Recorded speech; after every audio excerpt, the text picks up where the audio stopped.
Bueno, ¿se ve la pantalla? Sí, profe. Bien. Bueno, ya empezamos con la segunda parte de los seminarios. Fíjense que ya llegamos al 7, así que vamos, que ya vamos avanzando. Y nos toca ver este seminario que tiene como muchas cosas. Tiene todo lo que son propiedades de los líquidos, fuerzas intermoleculares, que es un tema súper importante y que después van a ver que tiene relación con otros temas que sigan y con los anteriores también. Van a empezar a atar cabos y cambios de fases que, bueno, hoy no lo vamos a ver, lo vamos a ver más hacia el final de la semana. Para comenzar, algo que ustedes ya vienen viendo desde el colegio secundario o desde los primeros años del colegio secundario, que son los estados de la materia, los 3 estados de la materia que generalmente hacemos referencia, que son, como ustedes saben, gas, líquido y sólido. Esta tablita que la saqué del chat me parecía interesante para recordar, porque no es nada que no sepan ustedes, para recordar qué es lo que le pasa a cada uno o qué es lo que le pasa a la materia en cada uno de estos estados. Por ejemplo, cuando hablamos de un sólido, decimos que tienen un volumen y una forma definidos, mientras que el líquido, el volumen, ¿por quién va a estar definido? Por la forma que, o sea, el volumen está definido, pero la forma va a ser adaptada al recipiente que lo contiene, ¿sí? Mientras que el gas va a adoptar tanto la forma como el volumen del recipiente contenedor. Otra cosa que podemos comparar es la densidad. Los gases tienen densidades relativamente bajas respecto a los líquidos y a los sólidos. A la vez, son muy compresibles los gases. Ustedes saben que si tienen un sistema, un gas, supónganse que tienen un sistema tipo pistón, lo que pueden hacer es comprimirlo a los gases, ¿sí? ¿Alguna vez han escuchado la palabra comprimido? O un compresor en la gomería, o el gas natural comprimido, ¿sí? Está comprimido dentro de un cierto recipiente. En cuanto a los líquidos, son compresibles pero ligeramente, mientras que el sólido técnicamente es incompresible, ¿sí? ¿Por qué? Porque hay toda una estructura que se llama estructura cristalina. Nosotros no vamos a estudiar sólidos en esta materia, pero los que estudien química y bioquímica lo van a estudiar en química inorgánica 1, ¿sí? Van a estudiar toda una parte de la materia, tiene que ver con los sólidos, las estructuras de los sólidos, las redes cristalinas y las conformaciones, ¿sí? Cómo son los ordenamientos que pueden tener los sólidos, pero eso no lo vamos a ver ahora en general. Pero sí, ya han estudiado gases, que ya es el seminario que ya cerramos, y hoy toca lo que es líquido. Fíjense que los gases, vimos todo lo que era la teoría cinética de los gases, y hablamos de que los consideramos partículas puntuales, los choques elásticos y bla, bla, bla. Pero sí podemos decir que están moviéndose muy libremente las partículas de gases o las moléculas. Mientras que en el líquido hay como un deslizamiento entre sí, ¿sí? Como que lo puedo deslizar. Si yo derramo un líquido y veo que se desliza, ¿no es cierto? Bueno, no veo las moléculas, obviamente, sino que lo veo macroscópicamente. Se me está chorreando el mate, se está deslizando el líquido sobre la mesa. Esperen un segundo. Bien, eso no es nada nuevo, ya todo eso lo sabían, ¿verdad? En mayor o menor medida. Qué horrible esto, no sé qué le pasa al mate. Lo tenían visto. Bueno, fíjense un poco lo que les decía recién. Ahí sería como cómo representaríamos la estructura de un sólido, donde tenemos los distintos átomos que conforman la molécula, y estos átomos van a estar vibrando, ¿sí? Porque si bien hay energía, y está relacionado con la energía reticular y demás, porque los átomos vibran en torno a posiciones fijas, pero tienen una estructura, ¿sí? Regular.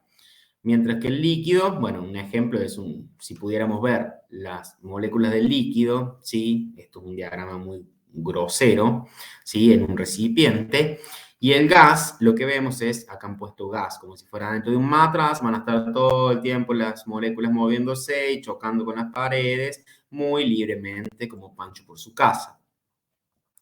Otra cosa que nunca está de más recordar, y esto también lo ven desde que son chiquitos, yo creo que en la primaria ya nos empiezan a enseñar algunos, son los cambios de estado entre una materia y otra, entre un estado de la materia y otro.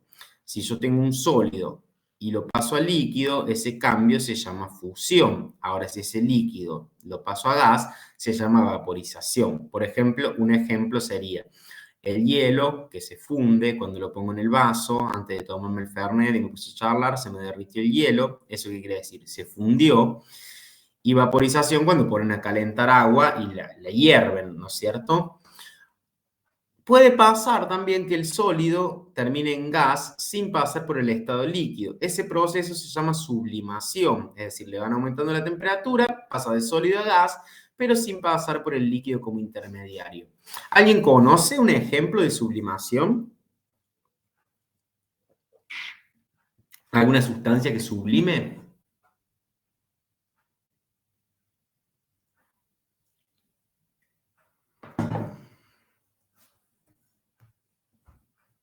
¿Están? ¿Esto del hielo seco puede ser? Bueno, lo del hielo seco, sí, en realidad el hielo seco ¿qué es? Es dióxido de carbono que está en estado sólido, ¿no es cierto? Está asociado a, más que nada, a la deposición, que sería lo inverso, ¿no? Que yo tengo un gas como dióxido de carbono y lo termino teniendo como estado sólido. Hay otro que La seguramente naftalina puede ser, ¿no? yo le iba a decir que se acordaran de la abuela, la naftalina. ¿Se acuerdan de la naftalina? Sí, la ropa. Sí, es para la ¿Qué hacía la abuela? Lo ponía en el ropero para que la ropa no se apolillara. Cuando guardaba el traje, después quería ir a misa, sacaba el traje y estaba todo apolillado. Entonces, ¿qué hacía? Le ponía esas pelotitas blancas que son naftalina. ¿Y ustedes alguna vez vieron un charco de naftalina? No, nunca. Nunca. ¿Y eso por qué? Porque se evapora. Justamente lo que hace es sublimarse, es decir, la vaporización sería si fuera líquido, acá como pasa desde el sólido al gas, se sublima, ¿sí? También una sustancia que sublima es el yodo. Si ustedes ponen cristales es decir, un polvo de yodo que tiene un color violáceo, y si lo dejan a cierta temperatura van a ver que empieza a sublimar, ¿sí? O, no a cierta temperatura ambiente nomás, van a ver tú unos vapores, ¿sí? Violetas, que es que el yodo está sublimando. El yodo molecular es violeta. Después tienen los pasajes inversos. Un gas que pasa a líquido significa que se condensa. Por ejemplo, supónganse en una industria obtienen amoníaco, pero ese amoníaco lo sacan como líquido. ¿Qué pasó? El amoníaco es un gas, pero lo condensaron, ¿sí? Por bajarle la temperatura y lo obtienen como un líquido. Y un líquido que pasa sólido, cuando ponen hielo en la cubetera, lo que están haciendo es congelarlo. También existe el proceso inverso, que es, por ejemplo, ese yodo que yo les dije que sublima. Si ustedes imagínense que tienen un vasito como este con yodo, pero es sólido el yodo, ¿sí? Tienen el polvito, los cristalitos de yodo muy chiquitos.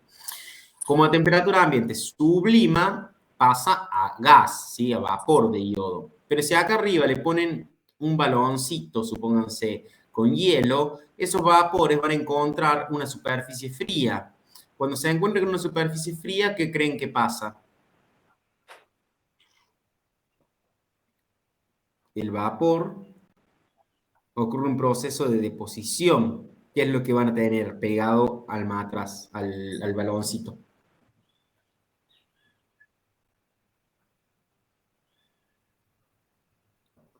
¿Qué se imaginan?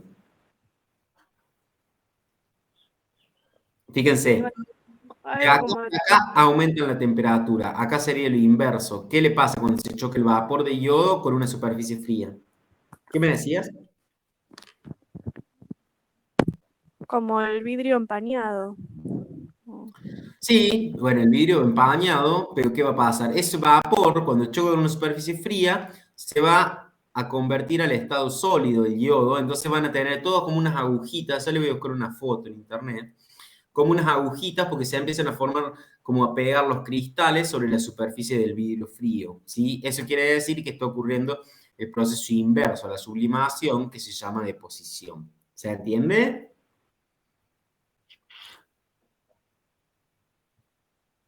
¿Me siguen? Sí, sí.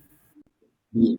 Eso es nivel introductorio muy general. Cualquier libro del que estudien de química general va a tener estos conceptos, pero nunca está de más repasarlos. Ahora voy a hablar un poquito de fuerzas intermoleculares. ¿Qué significa que son intermoleculares las fuerzas? Son entre moléculas. Entre moléculas. Entre moléculas, porque ¿qué otro tipo de fuerzas podemos tener? Intra. Intra, o sea, sería dentro de la molécula. ¿Acaso les hice una especie de cuadro sinóptico? Fíjense que tienen ejercicios relacionados con fuerzas intermoleculares en esta guía, que es la guía número 7, tienen el 4, el 5, el 7 y muchos más, pero bueno, por ahora les muestro los primeros. Pero esta es una especie de mapa sinóptico para ordenarnos. Las fuerzas intermoleculares las dividimos básicamente de acuerdo a si donde están actuando esas fuerzas son iones o moléculas. A esta altura todos ustedes saben diferenciar una molécula neutra de un ion, ¿no es cierto? ¿O no? ¿Sí? ¿Saben Sí. cuál es una molécula neutra y cuál es un ion? Como el ion Lennon, por ejemplo. Ese también lo conocen. Una molécula neutra en su estado elemental o está balanceada y un ion tiene carga positiva. O negativa. Si es cation, Negativa. es positiva. Y si es anión, es negativa. La molécula neutra no tiene carga. Exacto. Pero ¿qué pasa? Cuando tenemos un ion, tenemos distintos tipos de fuerzas. Ion-ion, hay un examen, ion-ion, que va a ser entre, por ejemplo, un anión y un catión, ¿sí? Entre dos iones. Pero también existen la ion dipolo.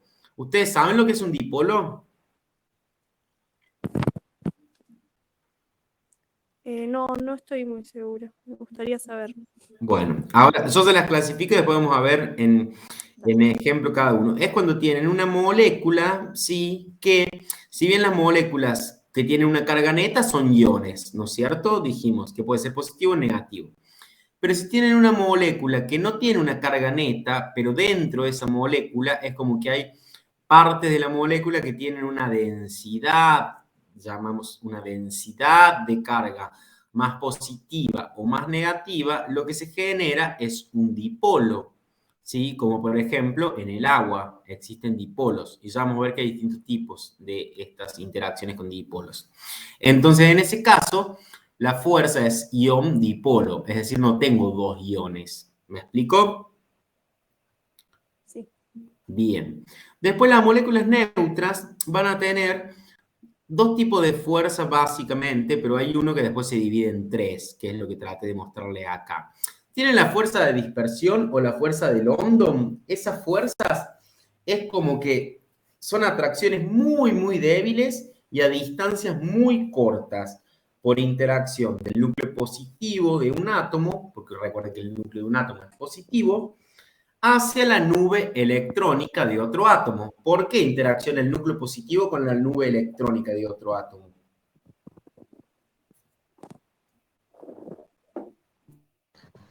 Ay, no escuché la última parte. ¿Puedes repetir un poquito? ¿Por qué se les ocurre que interacciona un núcleo que es positivo de un átomo dentro de una misma molécula, por ejemplo, con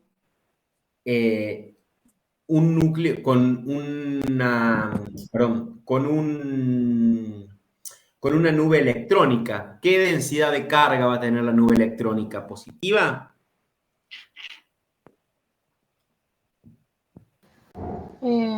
Puede ser que sea negativa porque Claro. los polos opuestos se atraen. Los electrones son negativos, exactos. Pero son interacciones muy, muy débiles. En este caso son atracciones, porque recuerden que existen tanto las atracciones como las repulsiones. Todo esto lo van a ver con Sandra, no se preocupen. Yo les voy dando una introducción. Que son muy, muy débiles y a distancias muy cortas. ¿Eso qué quiere decir? Todas las moléculas van a tener estas fuerzas. Después puede que tengan más fuerzas, ¿sí? Que dominen, ¿sí? Pero estas fuerzas van a estar siempre. O sea, si una molécula no tiene ningún otro tipo de fuerza, la de London, acuérdense que siempre, siempre van a estar. Después puede que aparezcan moléculas polares, que viene polares, viene de polo, ¿no es cierto? Entonces ahí aparecen otras fuerzas que se llaman las fuerzas de Van der Waals, donde puede haber de dos tipos. De vuelta aparecen, fíjense, dipolo-dipolo, ¿sí? Es como que tengo un dipolo en una molécula y otro dipolo en otra molécula. Y la de dipolo, dipolo inducido. Ya vamos a ver qué significa que sea dipolo inducido. Pero básicamente son atracciones que se dan en cierto momento con densidades de carga que son positivas y negativas, pero estas interacciones dipolo-dipolo son más bien permanentes. ¿Sí? Ya vamos a ver la fuerza, la magnitud de cada fuerza, la intensidad de cada fuerza. Y también existe otra, que no sé si ya se la nombramos alguna vez, que se llama puente de hidrógeno. ¿Alguna vez la escucharon? El agua. El agua forma puente de hidrógeno, exacto. ¿Pero en qué se basa un puente de hidrógeno? Y en la atracción de la polaridad del hidrógeno de una molécula hacia otra. Bien, pero el hidrógeno no es muy polar, que digamos, fíjate. En realidad es un caso particular de fuerzas dipolo-dipolo, donde lo que ocurre es que va a haber ciertos átomos unidos al hidrógeno, es decir, el hidrógeno va a ser un puente, entre ciertos átomos que van a ser, como de alguna manera, tener una densidad negativa. Esos átomos van a ser muy electronegativos, así que ya pueden ir pensando cuáles van a ser. Y el hidrógeno actúa como un puente. Y esas fuerzas son muy, muy fuertes. Entonces, lo que vamos a tratar de ver es cómo la naturaleza de las fuerzas intermoleculares, es decir, de las fuerzas entre las moléculas, van a terminar determinando propiedades. Por ejemplo, ¿qué propiedades creen que pueden ser determinadas por las fuerzas intermoleculares? ¿O qué propiedades se van a ver afectadas por las fuerzas intermoleculares? Teniendo en cuenta un poco lo que hablábamos recién, de fundir hielo, de fundir una sal, de sublimar yodo, de hervir el agua.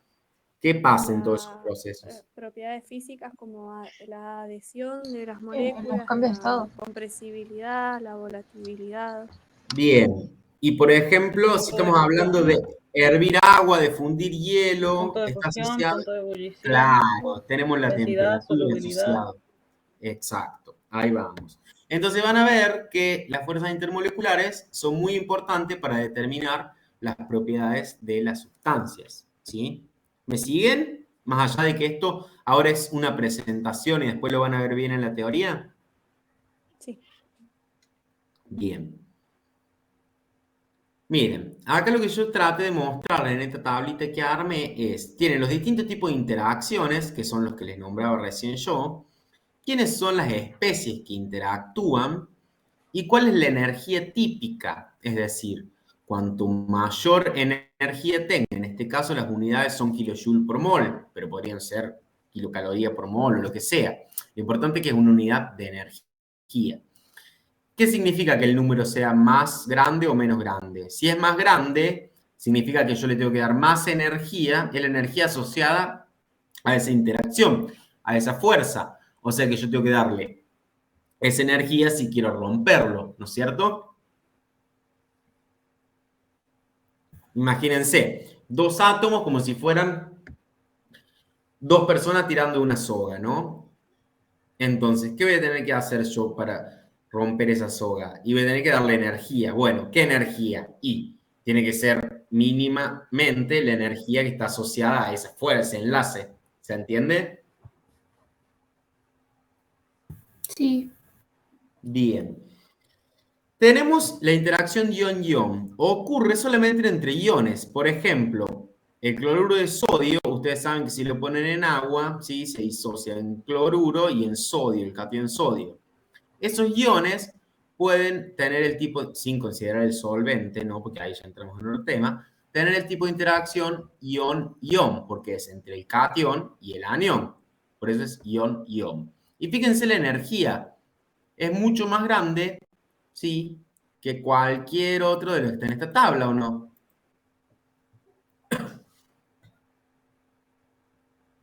Sí, eso simboliza que es más fuerte. Sí, exacto. Es uno de los enlaces más fuertes que hay. Es entre dos iones.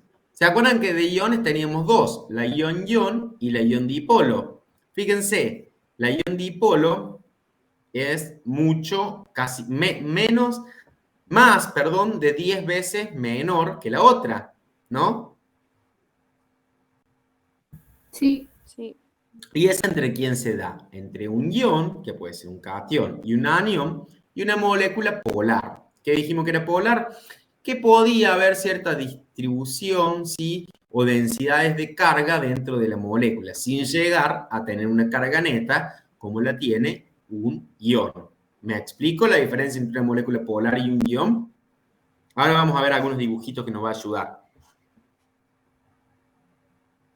Igual no me entiendan todo perfecto, que después Sandra tienen que hacerle preguntas cuando vayan al teórico, pero van a ir más ayudados con esto. Y vamos a hacer algunos ejercicios también. Después, en el caso de las fuerzas de Van der Waals, es decir, las que estaban solo cuando había moléculas neutras, teníamos la dipolo-dipolo, que obviamente ocurre entre dos moléculas polares. Fíjense que también es mucho menor que la que tienen entre un dipolo y un ion. Es mucho menor. Fíjense cómo nos vamos achicando en la escala, ¿no? ¿Lo ven en numeritos? No es que se tienen que saber estos números, simplemente yo se los puse porque nos ayuda a cuantificar y a darnos una idea en nuestra cabeza de cuán fuerte o cuál es la energía asociada a un tipo de fuerza. ¿Me siguen? Sí. Bien. Después tenemos otra que es pariente de esa, que es la dipolo-dipolo inducido. Fíjense, una de las moléculas tiene que ser polar, una sola. La otra no, porque en la realidad lo que está pasando es que la molécula que es polar induce un dipolo en la otra. ¿Qué es inducir? Generar. ¿Cómo? Claro, genera, ¿sí? Yo te induzco a tal cosa, ¿sí? Hace que. Bien. Después, esta de London, ¿qué les había dicho yo? Que esa no era una fuerza de Van der Waals, sino que yo que les dije en el cuadro anterior.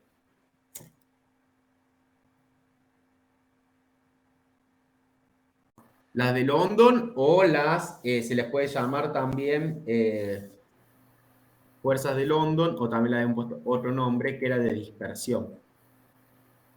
Están Que la siempre. tienen todas las moléculas. Todas las moléculas tienen esa fuerza. Sí, alguna fuerza tienen que tener, porque si no, ¿cómo hacen? ¿No?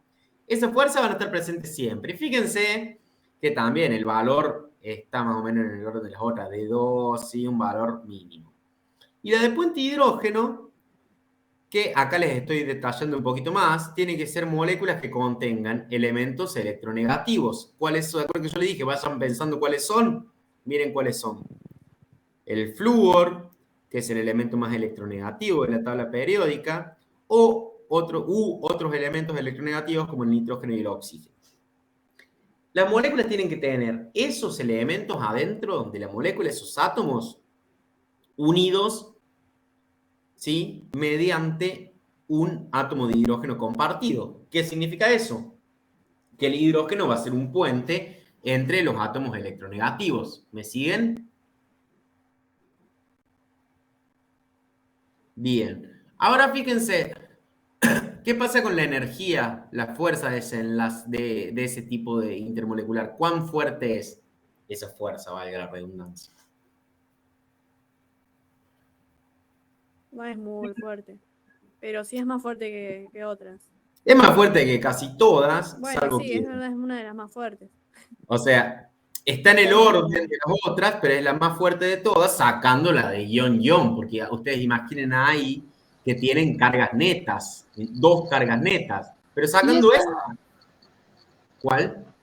profe, o sea, eso de energía típica que dice, ¿no? ¿Es la energía que se necesita para romper el enlace o es la fuerza del enlace?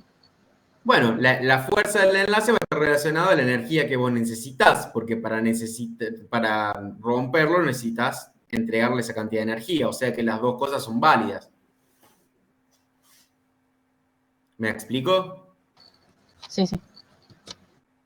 Bien, entonces lo que les quiero decir que este tipo de fuerzas van a ver que manejan un montón de propiedades, ¿sí?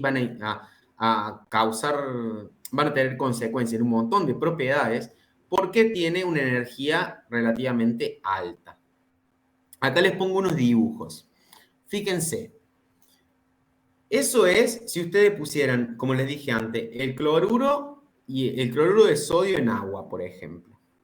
Entonces, ¿cuál de los dos es más grande, por empezar, de los dos aniones? ¿El átomo del cloro como cloruro o el átomo de sodio? Uno tiene que ser este y otro tiene que ser este. Propiedades periódicas. ¿El cloro es más grande? Exacto. O sea que ahí yo tendría el azul es el cloruro y el violeta es el sodio.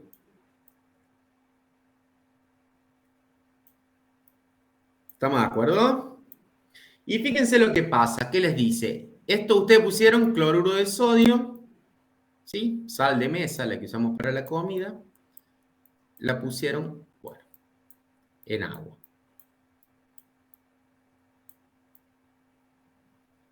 ¿Estamos? Los iones se hidratan. ¿Qué quiere decir? Estas son, no sé si se ve bien, pero este es el agua. Este sería un oxígeno. Este sería uno de los hidrógenos. Y este sería otro de los hidrógenos. ¿Lo ven? Oxígeno, hidrógeno, hidrógeno. ¿Qué pasa? Esto cuando rodean al sodio. Hidratarse, ¿qué quiere decir? Que las moléculas de agua rodean al catión o al anión, en este caso al catión. Cuando rodean al anión, ¿cómo lo rodean?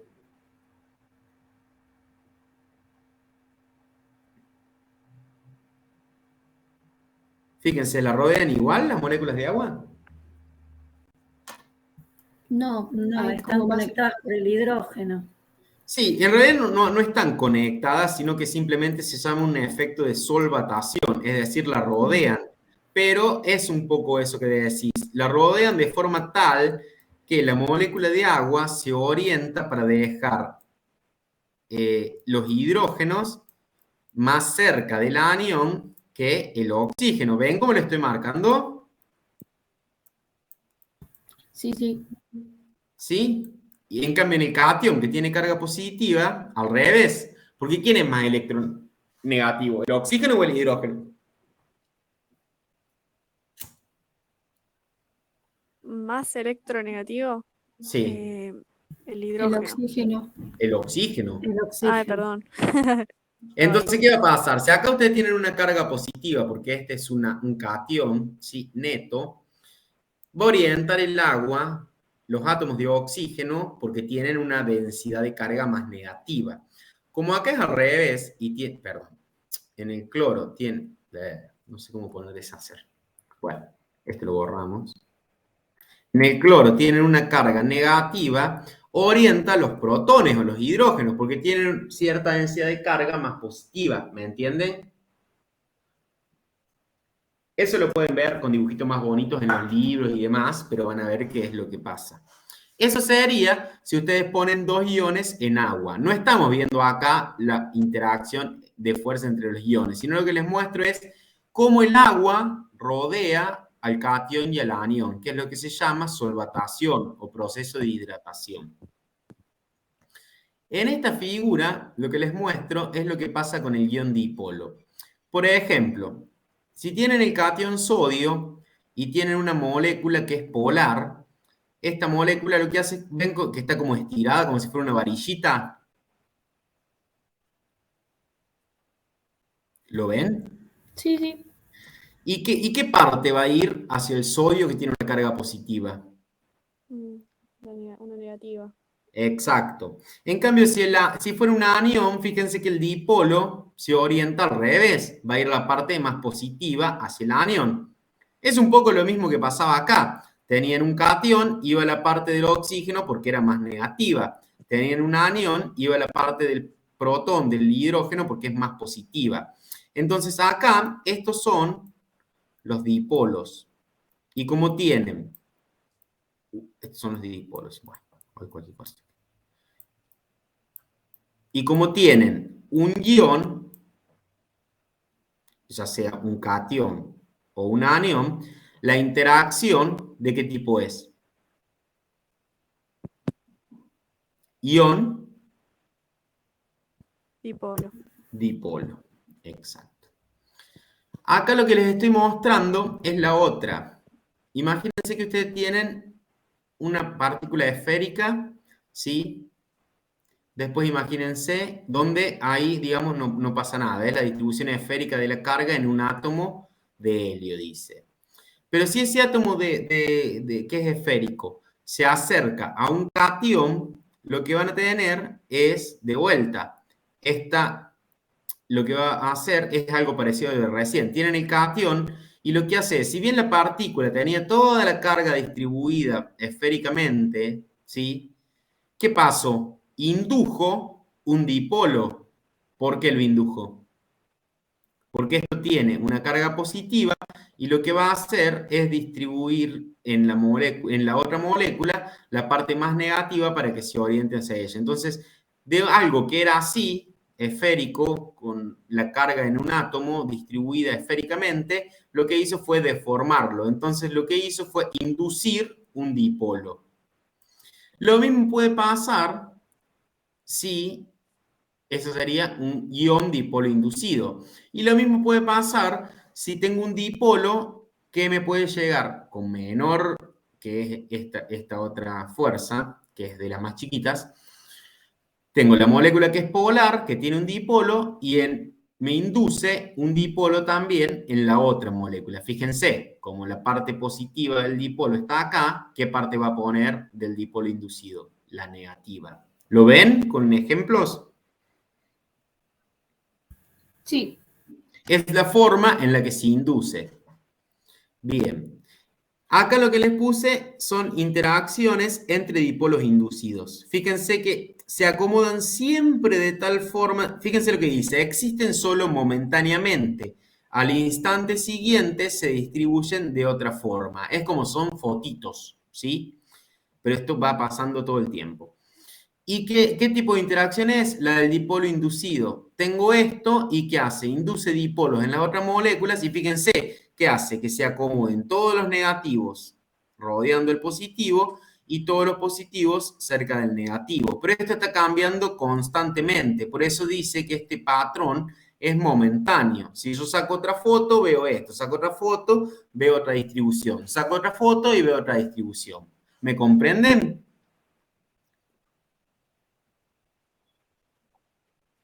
Bueno, es como para que tengan una idea. ¿Y este cuál es? Está fácil ese. Yo tengo un frío. Yo no veo el cursor. No sé qué está señalando. Esta.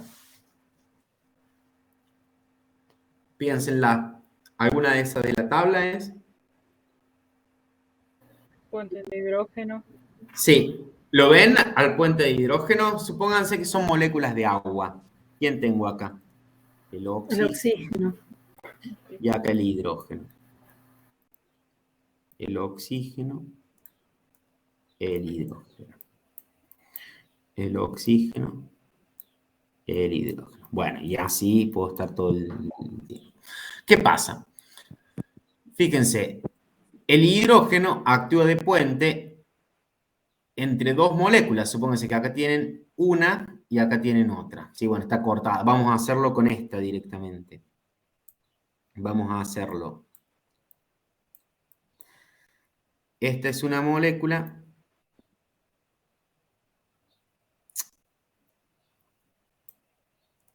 Esta es otra molécula. Bueno, en realidad es que esta no es con agua, justamente.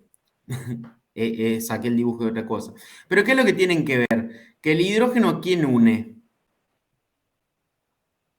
¿Dos átomos de qué tipo? Negativo. Electronegativos.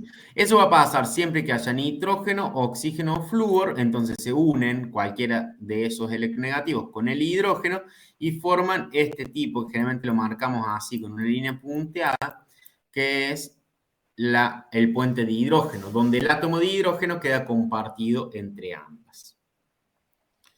Bien, el puente de hidrógeno, ahí está de vuelta. Es un tipo especial de interacción dipolo-dipolo, ¿sí? Porque de alguna manera son dipolos, pero entre el átomo de hidrógeno de un enlace polar, ¿sí? Entonces me va a formar este tipo de enlaces, nitrógeno-hidrógeno, oxígeno-hidrógeno o fluorhidrógeno. Y un átomo electronegativo de oxígeno, nitrógeno, flúor. Fíjense que acá se los puse en la tabla.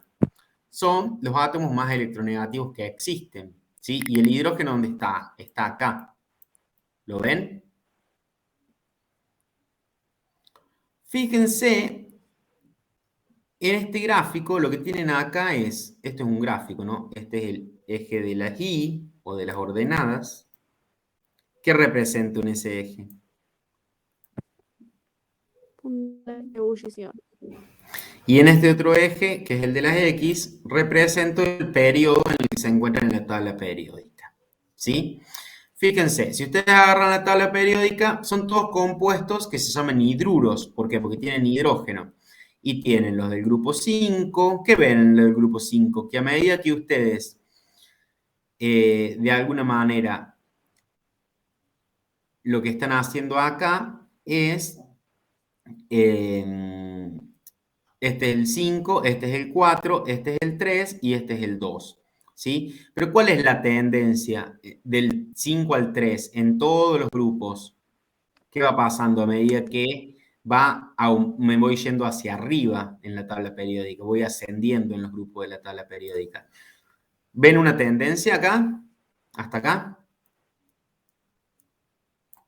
Fíjense, el rojo Desciende el punto de ebullición. va descendiendo el punto de ebullición, ¿sí? Más o menos linealmente, ¿no? Independientemente del grupo, en todos los periodos pasa lo mismo, ¿no es cierto? ¿Qué esperarían, por ejemplo, siguiendo esta tendencia, que pasara con el agua, que es el otro hidruro que me queda? ¿Dónde tendría que estar? Y yo digo, si es lineal, tendría que estar por acá, ¿no? Más o menos. Bueno, en realidad el periodo 2 está ahí, por acá. ¿No es cierto? Tendría que tener menos 100 grados de punto de ebullición el agua, ¿no? Si veo el verde, el que me falta es el nitrógeno, tendría que estar también por acá. Tendría que tener como menos 130, menos 150 grados. Sin embargo, ¿qué ven que pasa con los puntos de ebullición del nitrógeno, del amoníaco, perdón, del fluoruro de hidrógeno y del agua, que son los que forman hidruros con los átomos electronegativos? ¿Se cumple esa tendencia? No. No, asciende. No se cumple. ¿Y eso por qué? ¿Qué pueden hacer esos átomos?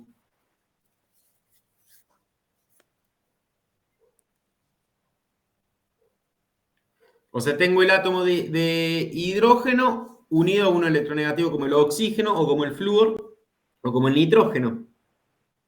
Entonces, esas moléculas que tienen esos átomos, ¿qué pueden formar? Fuente de hidrógeno. Puente de hidrógeno. ¿Con quién? Con otra molécula de la misma sustancia. ¿Sí? Si tengo una molécula de agua, puede formar puente de hidrógeno con otra molécula de agua, ¿no es cierto? Y son fuerzas intermoleculares, porque si bien es la misma sustancia, son distintas moléculas, ¿verdad? ¿Me siguen? Sí. Y ahí vemos cómo nos cambia una propiedad. Para el agua, todos sabemos que el punto de ebullición del agua a una atmósfera de presión es 100 grados, que es como está acá en el gráfico, ¿no? Pero esperábamos que fuera menos 100, o sea, me cambió 200 grados lo que yo esperaba. ¿Lo ven? ¿O no lo ven?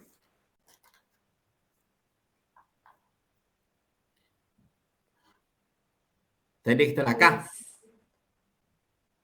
Y esa Eso propiedad la otorgó el oxígeno por ser electronegativo. Claro, porque le permite formar puente de hidrógeno el agua. Y en el flúor lo mismo, en el fluoruro de hidrógeno, porque tiene flúor unido a hidrógeno y le permite formar puente de hidrógeno. Y en el amoníaco lo mismo, porque tengo nitrógeno unido a hidrógeno. Entonces todas esas moléculas pueden formar puente de hidrógeno. ¿Y el puente de hidrógeno qué va a pasar? ¿Es más difícil de romper o más fácil que los otros, de acuerdo a las tablas de energía, sacando la ion-ion? No, Es más difícil. de romper. Más difícil, necesita más energía. Entonces, si yo pongo a hervir agua, ¿por qué necesito calentarlo a 100 grados? ¿Qué tengo que hacer para hervir el agua? Para que el agua llegue a ebullición.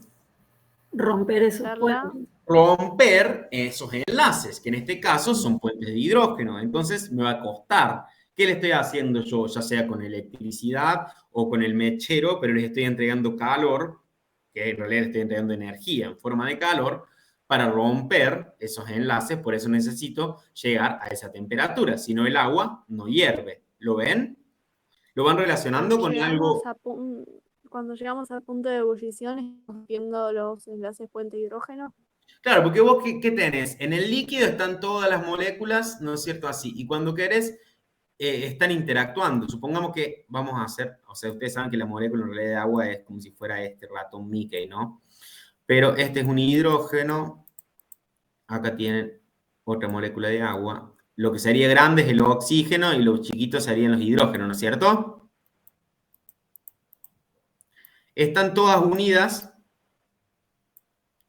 de esta forma. Y acá está el puente hidrógeno. Lo que yo tengo que hacer es romperlo y una vez que lo rompo, voy a pasar del líquido a que esas moléculas pasen al estado de vapor. Entonces lo que tengo que hacer es darle la energía suficiente para romper esos enlaces. Miren, ahí tienen ejemplos de puentes hidrógenos. Es lo mismo que le dibujaba yo ahí para el agua. Fíjense, está marcado con puntos rojos. Para el agua, para el amoníaco. Para el agua con amoníaco, si yo los mezclo también hay puente hidrógeno. Para el agua con amoníaco de vuelta. El fluoruro de hidrógeno con el amoníaco, ¿sí? Todos están marcados con puntos rojos. ¿Y eso por qué? Porque este hidrógeno, ¿qué está haciendo? Formando un puente, ¿sí? Con el flúor, entre el flúor y el nitrógeno. El hidrógeno entre los dos oxígenos. El hidrógeno entre los dos nitrógenos, el hidrógeno entre el oxígeno y el nitrógeno, el hidrógeno entre el nitrógeno y el flúor. ¿Lo ven? Uh-huh. Bueno, entonces ya van a ir mucho más aceitados a la clase de Sandra y van a entender mucho mejor con esta introducción. Fíjense cómo se ve y lo que dice acá. Este ácido, que es un ácido orgánico, que ya lo van a ver, cuando llegue en orgánica, pero lo vamos a usar también en química general, se llama ácido fórmico, ¿sí? Se llama fórmico. Fórmica, ¿qué significa? Formica en italiano. No sé, pero me suena que es un material que se Hormiga. usa para... ¿La qué? Hormiga. Hormiga, muy bien. Entonces este ácido, que es el ácido fórmico, ¿saben cuál es? Cuando le pica una hormiga, ¿vieron que arde como si fuera no hay mañana? Sí. Porque es ácido fórmico lo que les hace picar. ¿Sí? Y forma enlaces de puente hidrógeno con dos moléculas de agua. Pero fíjense que lo está formando de dos formas diferentes. ¿Lo ven? Esta es la molécula de agua. Esta es otra molécula de agua, o sea, acá tienen el oxígeno, acá tienen el hidrógeno, acá tienen el hidrógeno, acá tienen el oxígeno, acá tienen el hidrógeno. ¿Me entienden cuando escribo? De los colores, que la parte verde es la parte neutra de la molécula. Luego La parte más roja en azul, general es la más electronegativa, exacto. Fíjate que donde está el oxígeno, que es más electronegativo, aparece más rojo. ¿Lo ven? Y esta que estoy dibujando acá son los átomos en la molécula del ácido fórmico.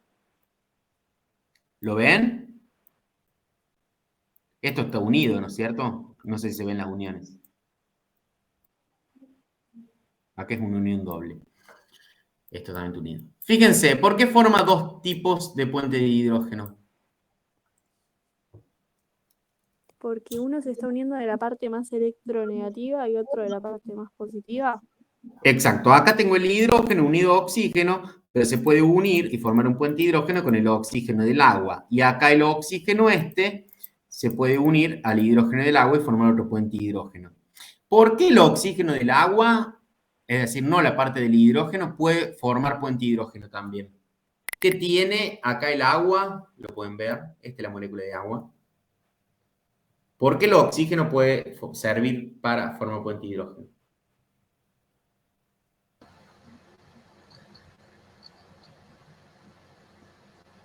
¿Qué tiene el oxígeno ahí? 6 electrones en su última Tiene capa. 2 pares de electrones libres. Entonces, esos electrones libres son útiles a la hora de formar el puente de hidrógeno. Después van a ver cuando vayan al curso de química orgánica que se dicen si las moléculas son dadoras o receptoras de puente de hidrógeno, pero eso es más en detalle. Lo que quiero ver este ejemplo, que va a salir en todos los libros de química en general, es que este ácido forma puente de hidrógeno, digamos, con 2 moléculas de agua, porque forma una a través del oxígeno y otra a través del hidrógeno que está unido a ese oxígeno. ¿Lo ven? Es una linda pregunta para el final de mañana. ¿Puede formar, mañana es final, ¿puede formar el ácido fórmico puente de hidrógeno? Y ahí tienen que decirme sí. Y me tienen que explicar cuál es. Lo van a ver en cualquier libro. Bueno, un meme, ahí tenemos el puente de hidrógeno. Dice, no sé quién es, pero si eres flúor, oxígeno, nitrógeno, juro que te encontraré y unidos seremos una fuerza jamás antes visto. Eso que le quiere recalcar, la fuerza que tiene el puente de hidrógeno. Y ahí dice, cuando te enteras que eres un asesino de puente de hidrógeno cada vez que planchas la ropa. ¿Por qué? Por el calor. ¿Qué estás haciendo cuando vos planchas la ropa y sacas las arrugas? Ahora estás retirando la humedad. Estás rompiendo el puente de hidrógeno, claro, de las moléculas de agua. ¿Lo ven? A estilo meme, ¿también lo entienden? Bueno, fíjense, para que practiquemos un poquito este. ¿Cuáles de las siguientes especies pueden formar puente de hidrógeno con el agua? Y tienen estas moléculas que son. Estas son moléculas orgánicas, el fluoruro, el ácido fórmico, ya lo vimos, o sea, ellos saben que sí, y el catión sodio. ¿Cuáles pueden formar?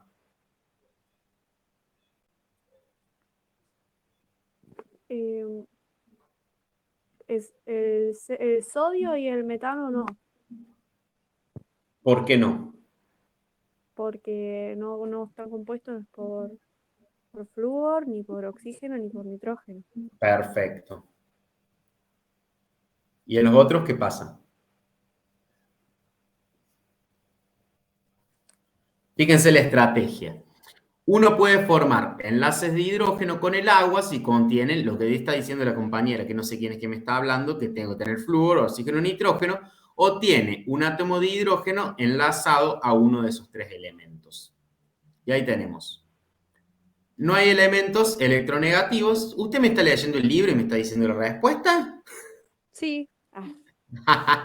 Ni en el metano ni en el sodio. Por lo tanto, solo las otras especies pueden formar puente de hidrógeno con el agua. Esto es lo que vimos recién, ¿se acuerdan? Es la misma. Que yo se las dibujé. Si sabía que la había puesto acá, no se las dibujaba a mano. ¿La ven? Sí, sí. Sí. ¿El fluoruro qué pasa? ¿Puede o no puede? Con el agua. Sí, pues. Y este otro también, porque justamente el oxígeno tiene esos electrones libres, ¿sí? Entonces, lo que se dice es receptor de puente de hidrógeno y puede formar el puente de hidrógeno con el agua. Observe que el ácido fórmico puede formar puente de hidrógeno con el agua de 2 maneras diferentes, pero eso ya lo sabían de recién. ¿Lo ven?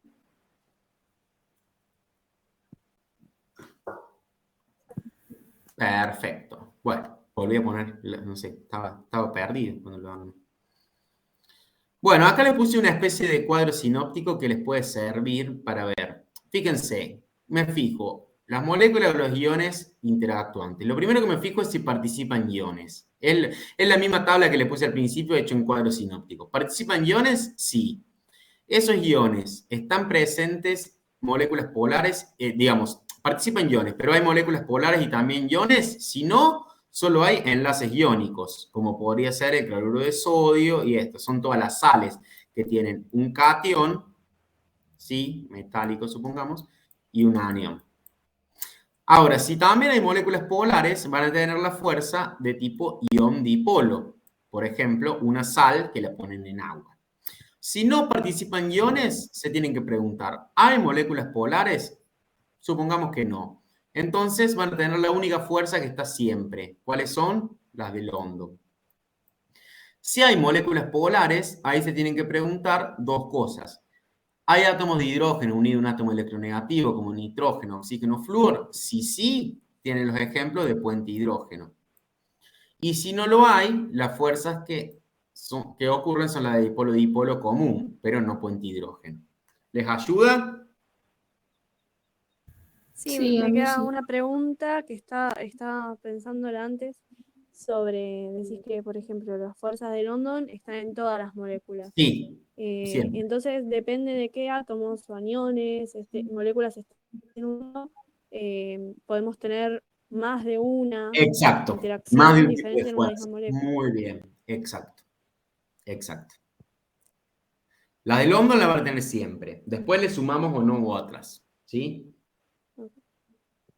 La de London en realidad están siempre que sean moléculas. Si son iones, decimos, bueno, están, pero es despreciable al lado de lo que es la ion-ion, ¿no es cierto? Bien. Fíjense el ejercicio número 5.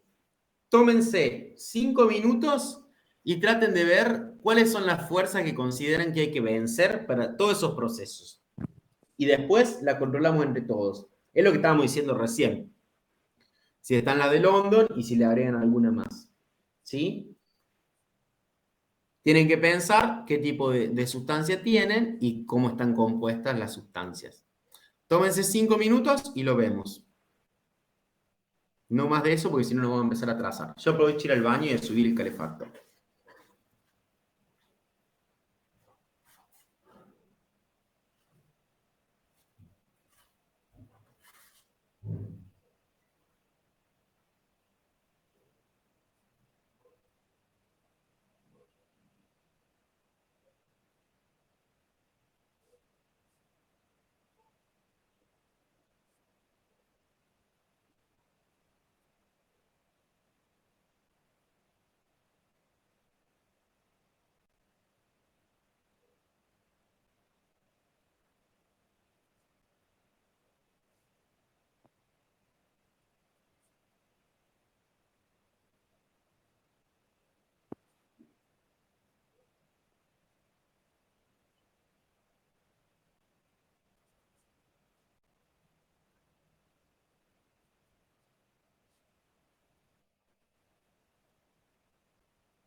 ¿Cómo van? Y en las que son muy específicos, como el yodo y bromo, no se me ocurre. Bueno, ahora lo Que vemos. presenta oxígeno flúor, pienso que puente hidrógeno. Ahora lo repasamos entre todos. Un minuto más y lo repasamos entre todos.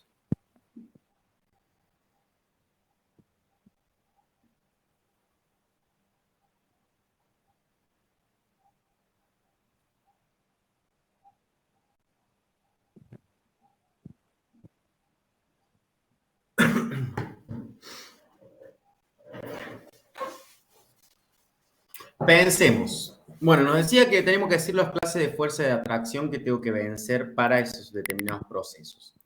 ¿Qué pasa si ustedes quieren fundir hielo, que es agua en estado sólido? O sea, tienen moléculas de agua, nomás que tienen que de alguna forma separarlas, ¿no? Porque están de sólido y la quieren pasar a líquido. ¿Qué fuerzas va a haber? ¿Cuál es la más importante que tienen que vencer? Puente hidrógeno. La del puente hidrógeno. Bien. ¿Y creen que puede haber otro tipo de fuerzas?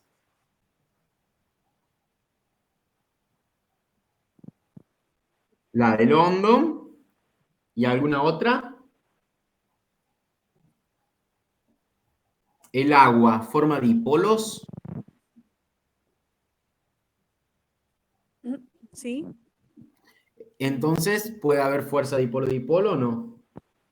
Que en realidad ya están diciendo de alguna manera que hay fuerza dipolo-dipolo porque el puente de hidrógeno es un tipo de fuerza dipolo-dipolo. Pero podrían decir que hay fuerza dipolo-dipolo. ¿Me explico? Pero lo que tienen que quedarle claro, ¿cuál es la más importante? La del puente de hidrógeno. Bien, exacto. ¿Qué pasa si tienen cloruro de sodio? Es una sal, es un sólido que para fundirlo tienen que calentar más de 800 grados. ¿Qué fuerza tienen que vencer ahí? Yo anoté dipolo. Bien. ¿Alguien anotó otra cosa? Bien. Es que son iones. O sea, van a tener fuerzas entre fuerza de tipo ion-ion en vez de dipolo-dipolo. ¿Por qué? Porque tienen el sodio como cation y el cloruro como anión, ¿sí? Pero no están en agua ni nada, entonces ahí no hay dipolos. Son interacciones entre ellos, lo voy a marcar como con una línea de puntos, vendría a ser, que son iónicas, ¿la entienden? Es entre un cation y un anión. Ahora tienen el yodo, que es una sustancia molecular de este tipo. ¿Qué fuerzas creen que puede haber? Bueno, ya le dije que es molecular, o sea que no hay iones. Y de las que tienen en la molécula, ¿cuál puede ser? ¿Alguna de Van der Waals? ¿La de London?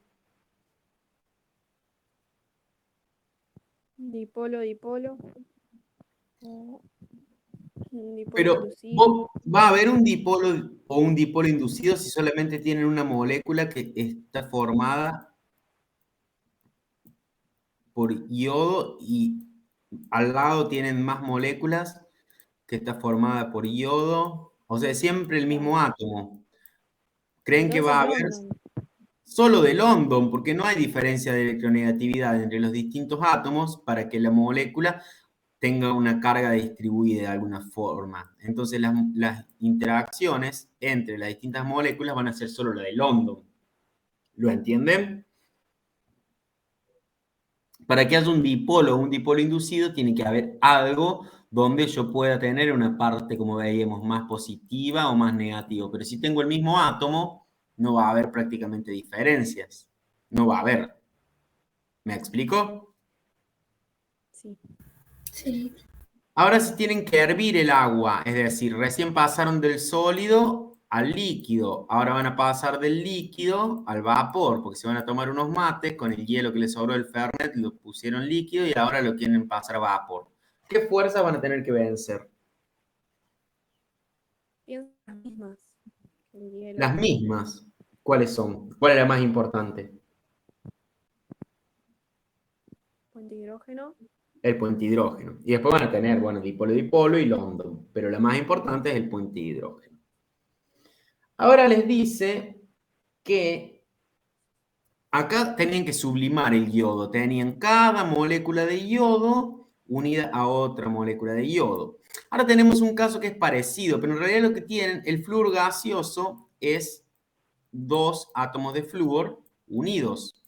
Pero no me pide que yo tengo que separar distintas moléculas de flúor. Lo que me está pidiendo es que tengo que disociar la molécula, como romperla en los 2 átomos de flúor. ¿Es una fuerza de qué tipo hay? Puente de hidrógeno por el flúor. No, porque estamos hablando de una fuerza intramolecular. ¿Me entienden? Es dentro de una misma molécula. ¿No sería ion-ion? En realidad lo que tienen que romper acá, ¿qué es? El enlace flúor-flúor. ¿Ese qué es? Está puesto medio a modo de trampa acá. Es un enlace covalente entre 2 átomos de flúor que ustedes tienen que romper. Pero se dan cuenta que es intramolecular, a diferencia de este que es intermolecular. Sí. Estaba puesto medio como una trampa. Y si tienen que hervir bromo, que es lo mismo que sublimar yodo, tienen el bromo, es decir, tienen la molécula de bromo unida a otra molécula de bromo por fuerzas intermoleculares, sí, interactuando. ¿Qué va a pasar si tienen que separar moléculas de bromo? Como en el yodo. Enlaces London. Solo London, exacto. ¿Por qué? Porque la molécula está formada por 2 átomos que son homos, son iguales. Si son iguales, no va a haber ni dipolos, ni dipolos inducidos, ni nada. ¿Se entiende cómo tienen que pensar este tipo de ejercicios? También van a poder hacer, de alguna manera, el ejercicio 4, que es un poco más teórico, que es responder qué fuerza de atracción intermolecular hay en moléculas polares, en todas las moléculas, entre moléculas con átomos de hidrógeno enlazados a algunos elementos. Entonces, esa también la pueden responder tranquilamente. ¿Sí? Bueno, ahora vamos a pasar a ver un poquito propiedades de los líquidos. Y esto está relacionado con los ejercicios, por ejemplo, el ejercicio 3. La viscosidad. ¿Alguien me podría decir qué es la viscosidad? ¿O en qué lo ven? ¿Qué es un líquido que es más viscoso que otro? Por ejemplo, si yo le digo agua, recién se me cayó el mate sobre la mesa. El mate es agua, ¿no? Bueno, tiene hierro, pero es agua. ¿Y qué pasó? Se empezó a desparramar el agua. Si me hubiera caído dulce de leche o miel, ¿qué pasaba? O un aceite, que es más Sustancia líquido el más aceite. espesa, más densa, más... Exacto, es más viscoso justamente. ¿Y qué pasa si se me chorrea? Ah, imaginen esto, en vez de caérseme el mate, se me caía la botella de aceite. ¿Cuál se desparrama o fluye más rápido? el agua. El agua, porque el aceite es más viscoso y la viscosidad está relacionada con la tendencia o la medida, ¿sí?, de la resistencia de los líquidos a fluir. Entonces el agua va a fluir más fácil que el aceite, porque cuanto más viscoso es un líquido, más lento es su flujo. ¿Quién es más viscoso, el aceite o el agua? El aceite, exacto. Entonces, otra cosa que tienen que ver, fíjense, acá tienen un grafiquito de diferentes líquidos. Tienen éter, tienen octano, tienen benceno, tienen todas sustancias orgánicas, tienen alcohol, tienen mercurio, tienen agua, ¿sí?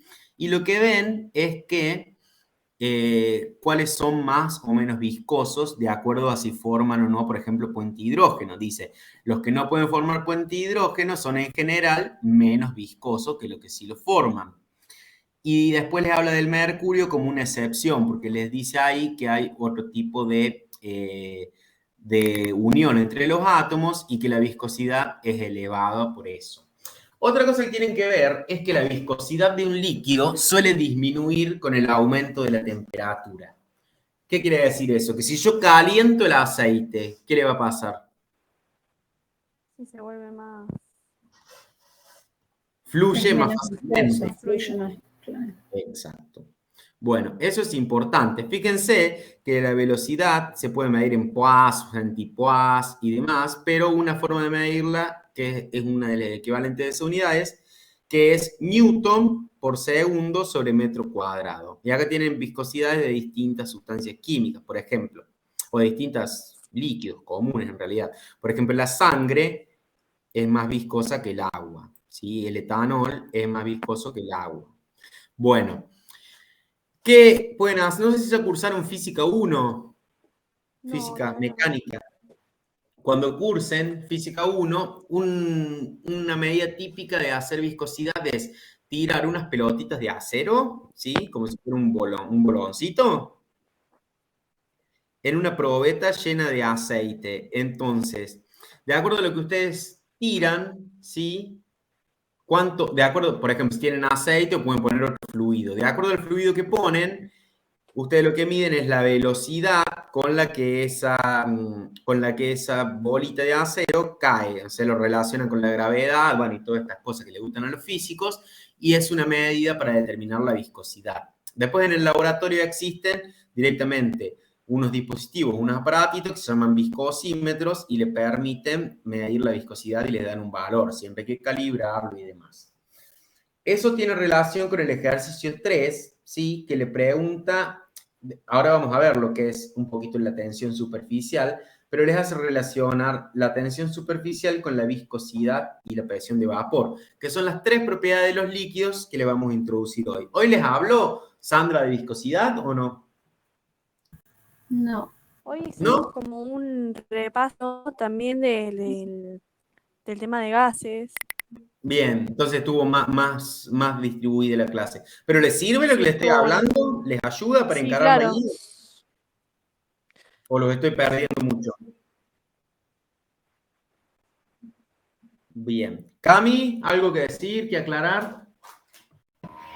No, todo bien. Dejo el micrófono apagado porque está haciendo bastante ruido mi compu, no quiero que pase. Y a mí en cualquier momento me llegan los plomeros, todavía no puedo solucionar el tema, así que también. Por ahora se han retrasado, parece. Bueno, otra propiedad es la tensión superficial. ¿Alguna vez han escuchado hablar de tensión superficial? Sí, estudiando sobre los puentes de hidrógeno y sobre las propiedades físicas del agua. Bien. Y algo yo les mencioné que tiene después una relación con algo que se llaman fuerzas adhesivas y cohesivas, y yo se los nombré cuando hablábamos del menisco, cuando ustedes preparan una solución, o cuando se caían los termómetros de mercurio y se rompían y aparecían las pelotitas de mercurio. ¿Se acuerdan? La tensión superficial es cierta medida de lo que sería lo que ustedes, cuánto necesitan estirar o aumentar la superficie de un líquido por una unidad de área. Entonces, los líquidos que tengan fuerzas intermoleculares que sean muy grandes van a tener tensiones superficiales altas o bajas.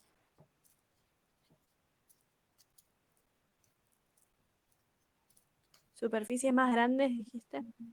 Claro, yo les estoy diciendo que tienen no, perdón, le dije que tenían fuerzas intermoleculares más grandes y quería saber cómo van a ser las tensiones superficiales. Yo Siempre- lo que recuerdo es que cuando hay puentes de hidrógeno, la tensión superficial, es decir, las moléculas de la superficie tienen mayor adhesión entre ellas. Por eso se genera la tensión superficial. Claro, o sea, lo que quiere decir es que si las fuerzas intermoleculares son fuertes o grandes, las tensiones superficiales van a ser altas. Eso es lo que me estás diciendo. Sí. Es lo que se ve acá, ¿no es cierto? Fíjense, cuando hablamos de tensión superficial, vemos quiénes, las moléculas que están sobre la superficie, que obviamente están en contacto con otras. Ustedes le hacen un zoom, ven eso. ¿Qué pasa? ¿Eso lo vieron alguna vez? Sí, una planta hidrófoba. ¡Fua! ¿Quién es que va a venir a hacer la tesis conmigo? Ah, soy Julieta. ¿Cómo va? Bien, es hidrofóbico. ¿Alguna vez escucharon la palabra hidrofóbica? Es una planta, esta, si no me equivoco, se llama la flor de loto, ¿verdad? tiene ese tipo de hojas. ¿Qué le pasa si llueve y cae? ¿Qué esperan ustedes de la hoja de las plantas? Cuando llueve, ¿qué pasa? ¿Se mojan todas o no? ¿Y en esta qué ven de raro? Exacto. Es como que el agua prefiere interactuar consigo mismo y disminuir la superficie o el ángulo de contacto con la otra superficie, ¿no es cierto? Entonces, ahí es un claro ejemplo en la naturaleza de la tensión superficial, que sería parecido a lo que pasa con las bolitas de mercurio cuando se caen en el piso, ¿no?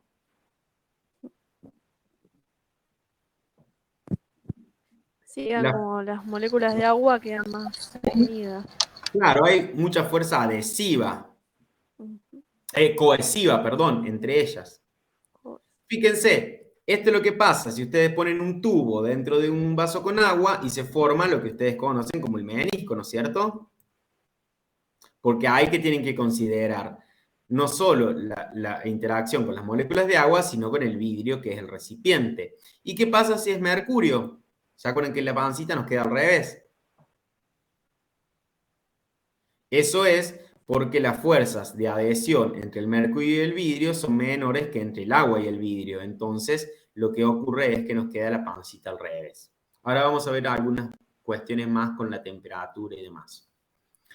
La otra propiedad, que esta sí les habló Sandra, es la presión de vapor. ¿Alguien se acuerda de lo que les explicó Sandra? Sí, esto es tema de hoy. Exacto. Está relacionado al equilibrio dinámico en las soluciones que tienen estado gaseoso. Claro, cuando ustedes tienen las moléculas en la superficie, si de alguna manera van a pasar, ¿sí? Si ustedes tienen un líquido que es volátil, va a pasar al estado vapor. Entonces hay un equilibrio ahí entre la fase condensada, que es el líquido, y la fase vapor. ¿Qué quiere decir que sea dinámico el equilibrio? En movimiento y energía cinética. Todo el tiempo va a estar pasando moléculas a la fase vapor, pero porque es un equilibrio, van a estar pasando también moléculas de la fase vapor a la fase condensada. ¿Se entiende? Es un ida y vuelta. Es un equilibrio físico. Después vamos a ver equilibrios químicos más hacia el final de la materia. Dice, con frecuencia solo se emplea el término presión de vapor, en vez de decir presión de vapor de equilibrio, porque ya sabemos que estamos hablando de un líquido que esté en equilibrio con su fase vapor. Siempre que ustedes entiendan que estamos hablando de eso. Eso es lo que está pasando. Con el tiempo se establece este equilibrio porque se igualan las velocidades en las que las moléculas se evaporan, ¿sí? Es decir, pasan del líquido de la fase condensada al vapor, y la velocidad con la que vuelven del vapor a la fase condensada. La presión de vapor es la máxima presión de un líquido a una determinada temperatura y no cambia si la temperatura es constante. Por eso van a tener ustedes, cuando vean en el libro, cuando estudien las tablas de presiones de vapores, van a estar indicadas para qué temperatura, ¿sí? Va a decir a 20 grados, a 25 grados, a los grados que sea. ¿Qué otra cosa es importante? No importa cuánto líquido tengo, siempre que yo tenga un poquito de líquido para que se establezca ese equilibrio con la fase vapor. ¿Lo entienden? No importa si tengo un océano o un vaso de líquido, ¿sí? Siempre que haya. Y lo otro es que aumenta con la temperatura, ¿sí? Eso también es importante. Ya vamos a ver la clase que viene, cuando vayamos hacia el final de la guía, vamos a ver una ecuación que se llama la ecuación de Clausius-Clapeyron, que relaciona la temperatura con la presión de vapor de un líquido. ¿Entienden la propiedad?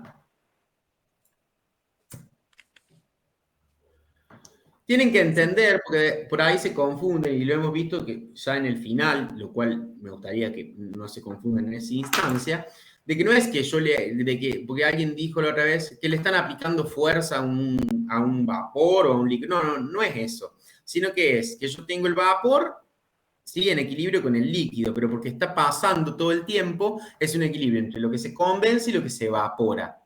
¿Sí? Es eso. Ejercicios que tengan que ver con la presión de vapor tienen el 1, el 2. Fíjense que el 1 les pide que definan la presión de vapor, que es un poco lo que estamos diciendo acá. El 2 le dice que por qué el vapor no se forma en todo el líquido a cualquier temperatura. ¿sí? ¿Dónde se va a producir la evaporación cuando hay una ebullición? Les pide que diferencien evaporación de ebullición. Ahora lo vamos a ver en breve. Y el 3, que lo vamos a ver también, les pide relacionar las tres propiedades que vimos, tensión superficial, presión de vapor y viscosidad, con la temperatura. Fíjense, acá tienen la presión de vapor medida en atmósferas, ¿sí? Y estas son curvas de presión de vapor, ¿sí? Cómo van aumentando a medida que aumenta la temperatura, ¿sí? Fíjense que a una atmósfera lo que tenemos son los puntos de ebullición de las sustancias. Pero ¿qué pasa con las presiones de vapores? Son diferentes para cada una de las sustancias, ¿sí? Pero en todas vemos la misma tendencia. ¿Cuál es la tendencia de la presión de vapor cuando aumenta la temperatura? Mayor Aumenta. mayor presión de vapor. Exacto. Bueno, eso también está en cualquier libro. Este lo saqué del Chang, pero está en el Brown, en cualquiera de ellos. Y ahora nos pide el ejercicio 3, que pensemos un poquito. Vimos la tensión superficial, vimos la presión de vapor y vimos la viscosidad. Son las tres propiedades de los líquidos que de alguna manera tienen relación con lo que estuvimos viendo antes, que son las fuerzas intermoleculares.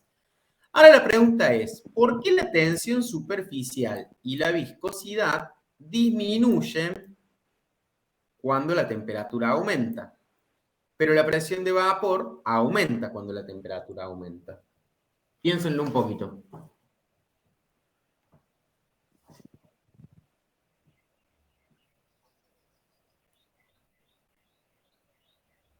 Dijimos que la tensión superficial era la energía que yo necesitaba para estirar o aumentar la superficie de un líquido por una determinada unidad de área.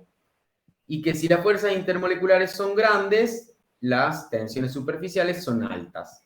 Ahora, ¿por qué bajan con la temperatura? ¿Qué le va a pasar a las fuerzas intermoleculares a medida que aumenta la temperatura? Se rompen. Van a ser menos intensas, ¿no es cierto? ¿Se entiende? Sí. Entonces la tensión superficial de un líquido va a bajar con la temperatura. ¿Y la viscosidad también baja con la temperatura o no? Esas fuerzas de atracción molecular entre las moléculas que son iguales o semejantes disminuyen porque yo le estoy dando energía con esa temperatura. Entonces, los que tienen fuerzas intermoleculares más fuertes son más viscosos que los que tienen fuerzas intermoleculares más débiles. Pero si yo aumento la temperatura, le estoy dando energía cinética a esas moléculas y esas fuerzas que lo mantienen atrayéndose a las moléculas semejantes van a ser menos intensas. Entonces esa es la causa por la que tanto la tensión superficial como la viscosidad disminuyen con la temperatura. Ahora, ¿qué pasa con la presión de vapor? La presión de vapor aumenta cuando la temperatura aumenta. ¿Y ahí cómo lo podríamos explicar? Teniendo en cuenta lo que era presión de vapor. Acá teníamos el líquido, acá tenemos el vapor y hay como un equilibrio dinámico. ¿Qué le va a pasar a las movimiento? Claro. Movimiento Cuando yo le estoy calentando, le estoy dando más energía cinética, dijimos. ¿Y qué le va a pasar a esas partículas, a esas moléculas del líquido cuando yo lo caliento y le doy más temperatura, más energía cinética? Y se van a empezar a chocar, se van a evaporar. ¿Van a pasar más fácil a dónde? ¿A qué fase? La fase gaseosa. A la fase vapor, ¿sí? Vapor. Entonces, eso es lo que hace que la presión de vapor aumenta, es mayor la presión de vapor, porque en realidad, ¿cuál es la presión de vapor? Es la presión que va a ejercer la fase vapor sobre el líquido. Entonces, va a aumentar porque van a estar pasando más moléculas a la fase vapor. ¿Lo entienden? Entonces, no es que las tres propiedades tienen la misma dependencia con la temperatura. Ese es el ejercicio 3 de la guía. Bien. Otro concepto es el de punto de ebullición. ¿Sí? ¿Qué es el punto de ebullición? El momento en que hierve una sustancia. Bueno, hay una diferencia que tienen que considerar entre evaporación y ebullición. Ebullición sería, o sea, que las las moléculas del líquido pasan, ¿no es cierto? Cambian de estado, porque como está diciendo, hierve. Pero la evaporación, ¿quiénes pasan a fase vapor? ¿Todas las moléculas? Las que se Si ustedes encuentran en tienen, estado gaseoso. ustedes tienen un vasito, ¿no? Con moléculas de líquido, ¿no? Acá tienen distintas moléculas. La ebullición va a ocurrir en todo el líquido, pero el pasaje a la fase vapor, ¿quiénes van a pasar a la fase vapor? ¿Las moléculas de acá abajo? Las de la superficie. Sí, No. es algo superficial. Las que están en la superficie del líquido van a ser las que se evaporan. Entonces, evaporación no es lo mismo que ebullición. Eso creo que se los pregunta también al comienzo de la guía. ¿Y cuándo ocurre la ebullición? ¿Qué es el punto de ebullición? Es una temperatura determinada para un líquido donde lo que hace es, a esa temperatura, la presión de vapor del líquido se iguala a la presión externa. Si está abierto, la presión externa, ¿cuál es? Una atmósfera. La atmosférica, sí. A nivel del mar debería ser una atmósfera, siempre es un poquito menos.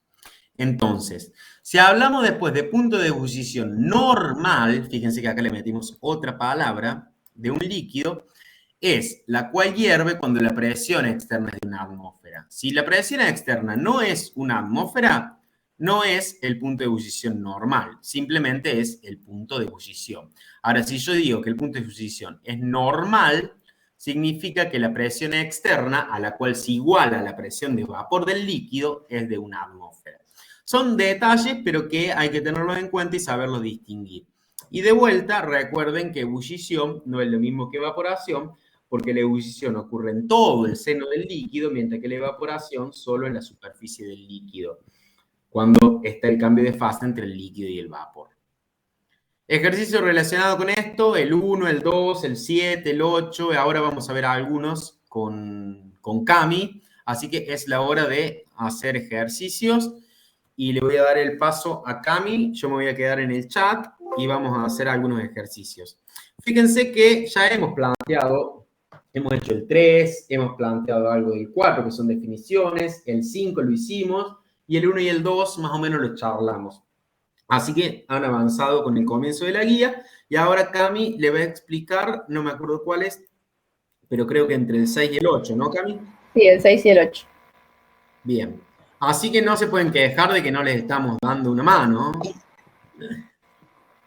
¿Les sirve? Bueno, lo dejo con Cami. Ahí voy a compartir pantalla. Yo me quedo en el chat, cualquier cosa.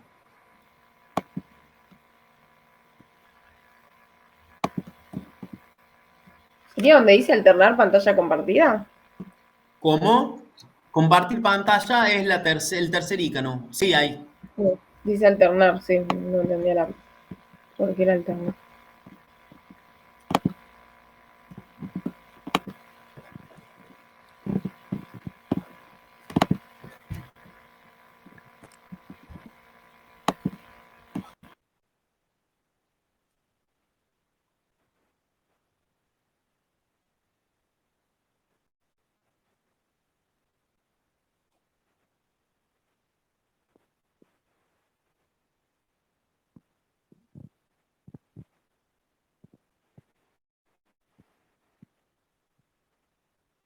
¿Qué cosa, Cami?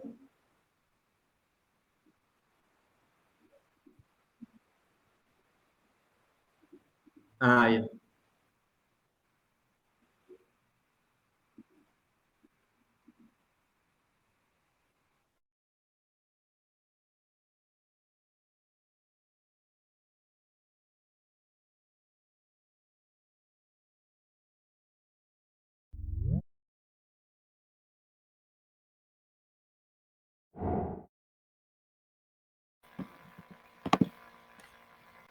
¿Ahí se ve bien? Sí. Bien. Bueno. Empezamos con el ejercicio 6, que dice, hay que indicar en en cada caso, cuál de las dos moléculas tiene un mayor punto de ebullición. Y eso lo van a tener que pensar de acuerdo a las fuerzas intermoleculares que hay en cada caso. Así que la idea es que lo piensen ustedes y después vayamos comparando los resultados y lo vamos viendo.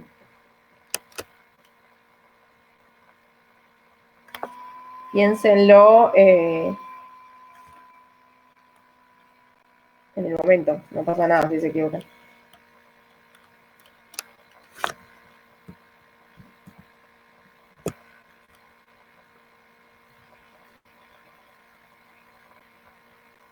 ¿Cuál les parece que tiene fuerzas intermoleculares más fuertes? H2O ¿Por qué? por el oxígeno, la presencia de Claro. oxígeno. ¿Tiene qué tipo de fuerzas? Tiene fuerzas Van der Waals. Nada más. Perdón, Ah, sí, bueno, puente de hidrógeno. claro. Y la otra no tiene, ¿qué tiene de fuerzas intermoleculares? ¿Y el ion dipolo puede ser? ¿O dipolo-dipolo? Claro, no, ion no, porque en este caso no hay ningún ion, es una No hay molécula ningún neutra. Ok. Pero sí, dipolo, dipolo. Y como vimos es más fuerte el puente de hidrógeno, que lo tiene solo el agua. Entonces, ¿qué va a ser, mayor o menor el punto de ebullición del agua?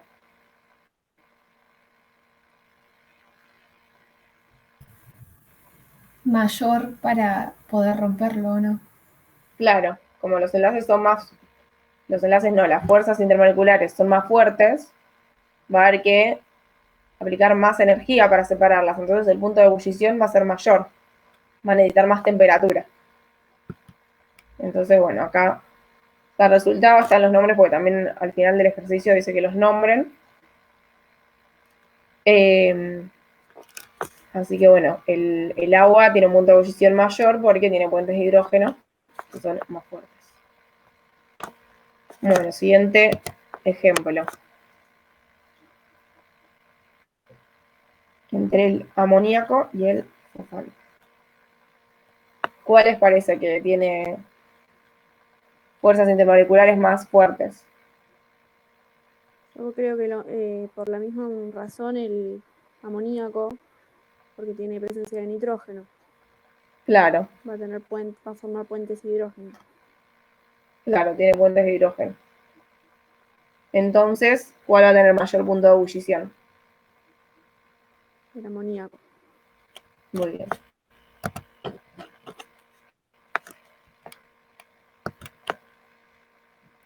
Perdón, fíjense que todas las sustancias que le va presentando Cami son más o menos análogas. El amoníaco y la fosfina es hidrógeno unido a elementos del grupo 5. El nitrógeno está arriba, el fósforo abajo, en el otro periodo.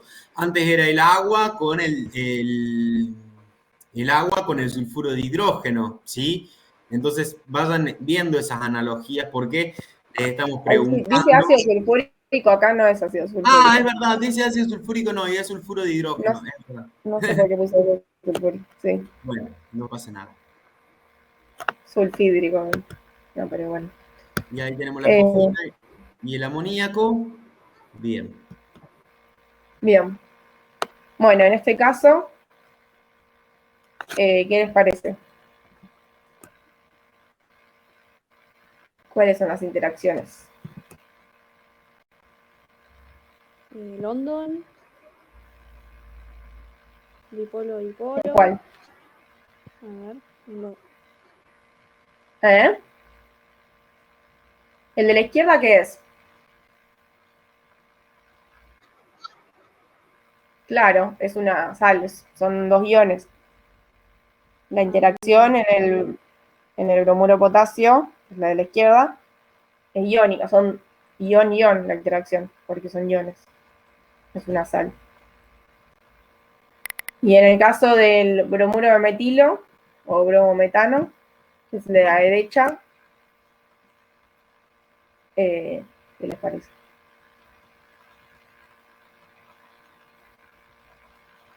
Bueno, igualmente ya con saber que es la interacción del bromuro de potasio es ion-ion, ya que les parece cuál va a tener mayor punto de ebullición. Sí, bromuro de potasio. Claro, porque las interacciones ion-ion son las más fuertes. Me surge la duda de si para saber, para pensarlo, tenemos que también pensar en el estado de oxidación, por ejemplo, el compuesto de la derecha. No, no es tan necesario. Con darse cuenta de la estructura de la molécula y Sí, en este caso no hace falta eso. si diferencian de si es una sal y no, ya es suficiente. Después lo importante va a ser por ahí la estructura de Lewis para poder darse cuenta si es polar o no la molécula, pero el número de oxidación no tanto. Bueno, esta, como dijimos, va a ser más alto el punto de ebullición del bromuro de potasio porque las interacciones intermoleculares en este caso son ion-ion, que son las más fuertes de todas. En el bromometano, el dipolo-dipolo. Obviamente ya dijimos que también están las de London en los dipolo-dipolo, pero siempre uno pone la más importante.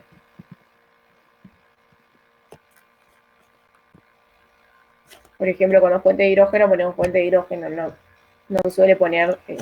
Exacto, es como la que más Claro. va a contribuir a que ocurra tal cosa. En este caso, les decía cuál espera que tenga, pero digamos, para que le modifique el punto de ebullición normal.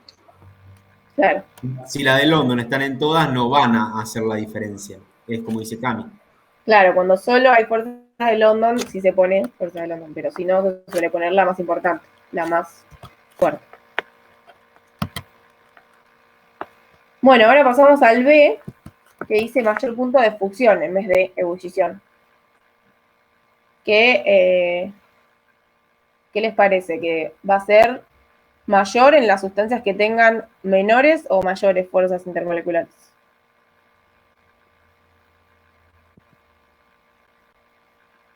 De fusión sería que se fusionen entre sí. No, de fusión es de pasar de estado sólido a estado líquido.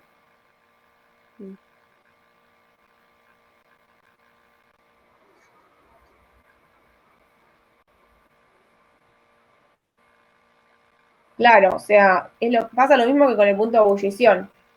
También hay que separar las moléculas entre sí para pasar de un estado sólido a estado líquido. Entonces, cuanto mayores sean las fuerzas intermoleculares, va a ser más difícil, o sea, vamos a necesitar más energía. Entonces se va a necesitar más temperatura para separarlas. Entonces el punto de fusión va a ser mayor, cuanto mayores sean las fuerzas intermoleculares. Entonces, vamos a ver en este caso. Yo estaba pensando en la electronegatividad y es la misma para el carbono y para el azufre, pero no sé si va por ahí. Bien, no, en este caso lo que pasa que, bueno, lo tendrían que escribir en la estructura de Lewis, es que en el caso de la molécula de dióxido de azufre, al azufre le quedan pares libres. Y ese par libre es lo que hace que tenga un momento bipolar. No sé si se acuerdan. Entonces, como el dióxido de azufre es una molécula polar, va a tener interacciones dipolo-dipolo. En cambio, en el dióxido de carbono, el carbono no le quedan pares libres y es una molécula lineal. No es polar. Fíjense, perdón, Cami, ¿no? Fíjense cómo vamos asociando conceptos, que ahí Cami les está diciendo claramente todo lo que vimos de geometría, lo que vimos de estructura de Lewis, porque los electrones libres, y ya lo vamos a ver cuando vayamos a la última parte de la materia, siempre van a estar, o sea, en algo van a afectar. Entonces, ahí también están viendo que la materia va tomando conceptos, lo que siempre le digo, no son cajitas separadas, sino que vienen de un lado y del otro las cosas que las tenemos que ir teniendo en cuenta, ¿sí? Claro. En las moléculas polares, o sea, va a ser muy, muy importante que vean, que sepan ver cuáles son polares y cuáles no polares, que se acuerden de eso, porque a partir de eso vamos a ver si tienen dipolo o no. Por eso en el caso del dióxido de azufre, como es una molécula polar, por su geometría, por ese par libre que tiene, la geometría hace que sea polar. Entonces va a tener interacciones dipolo y dipolo. En cambio, en el dióxido de carbono, el carbono no tiene pares libres y tiene una geometría lineal que hace que sea no polar. Entonces, las únicas fuerzas que va a haber en el dióxido de carbono son de tipo London, que son más débiles. Entonces, ¿cuál va a tener mayor punto de fusión?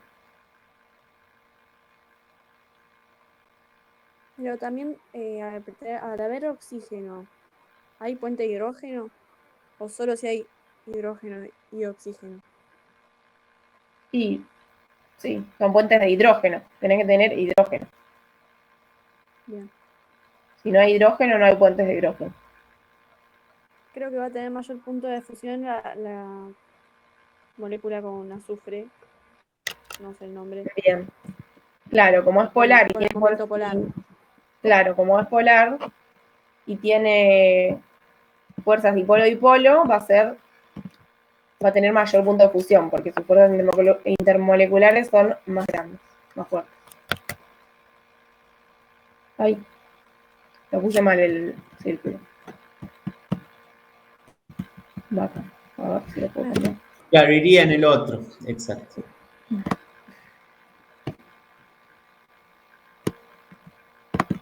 Bien. Bueno. Ahora pasamos a este ejemplo que es un poco controversial. Pero bueno, piensen ustedes qué les parece. No sé si se acuerdan de cómo pensar la geometría. Bueno, no tanto la geometría, sino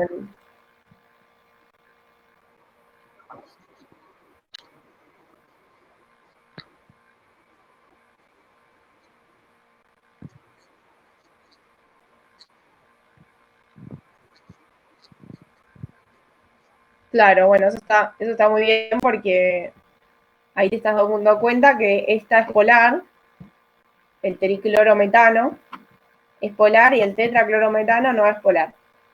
Entonces uno pensaría que, como en la polar hay interacción dipolo-dipolo, va a ser mayor el punto de fusión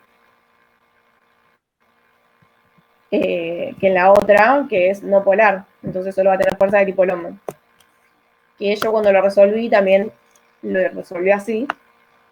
Pero después, chequeando los puntos de fusión, vimos que el del radial de tetraclorometano es mayor, que se explica por otras razones, que es por el tamaño de la molécula, que bueno, para que sepan que hay otras cosas también, pero igualmente ustedes los van a tener que resolver teniendo en cuenta las distintas interacciones y la polaridad, así que no se enrosquen mucho con eso. Está bien si lo resolvían así también. ¿Podría, por favor, a mi compañero Okami repetir cómo identificar la polaridad sobre el par de electrones libres? Punto de vista, ¿cómo lo identificamos? Sí, bueno, eso no tengo. ¿Qué cosa? No entendí la pregunta. A ver si puedo Quiero ayudar. que volvamos a explicar polaridad. Bien. El concepto de polaridad va a estar relacionado con lo que veíamos en las guías anteriores, con la diferencia de electronegatividad de los átomos que participan. Entonces vos podés ver la polaridad de un enlace, teniendo en cuenta la electronegatividad, como hacíamos ese delta de los valores de electronegatividad según la escala de Pauling, pero después algo que hay que considerar es, como cuando vimos geometría, es que la polaridad del enlace puede existir, como en el caso del tetracloruro de carbono, pero sabemos que son como si fueran vectores, ¿no? Porque son son momentos, entonces esos momentos dipolares de todos los enlaces, según la geometría que tenga la molécula, pueden anularse. Entonces, si uno hace una suma vectorial, terminan dando cero, como en el caso del tetracloruro de carbono. Entonces, lo importante es que ustedes puedan diferenciar la polaridad en un enlace y después, teniendo en cuenta los conceptos correspondientes de geometría que vimos en la unidad anterior, ver si la molécula en sí es polar o no. No sé si responde a la pregunta.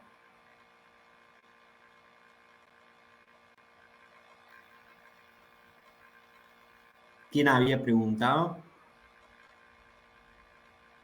Yo no puedo ver desde acá si... No, en el chat no contesta, pero no me acuerdo quién es que habría preguntado para ver si le ayuda la respuesta.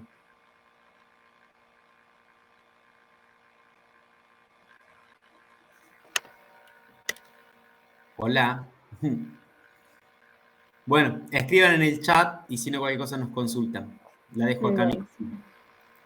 Bueno, cualquier cosa igual eso lo deben tener en los apuntes, porque ya ese es uno de los temas que rindieron ahora, ¿o no? Sí, sí, claro. Así que de última, si no se acuerdan, pueden ir a después repasar en los apuntes del primer parcial para tenerlo claro para este tema que va a ser importante que se acuerden. Bueno, ahora el último par para comparar son estos, ácido clorhídrico y cloruro de sodio. ¿Qué les parece? ¿Qué interacciones hay en cada uno?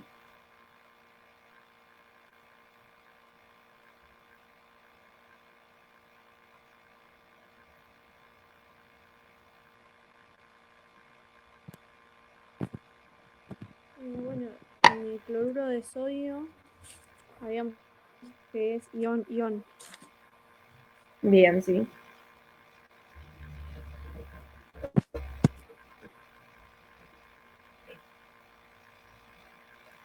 Acuérdense el cuadrito ahí. Se fijan si hay iones. Bueno, y está bien el análisis que hicieron. Y ahora analicen la de cloruro de hidrógeno.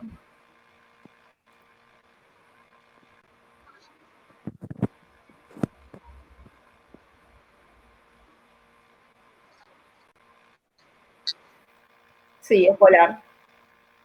Es polar porque es un enlace, bueno, es entre el hidrógeno y el cloro, y la diferencia de electronegatividad entre el cloro y el hidrógeno es bastante grande. Pero, o sea, lo suficiente grande para ser polar. Entonces, ¿cuál les parece que va a tener mayor punto de fusión?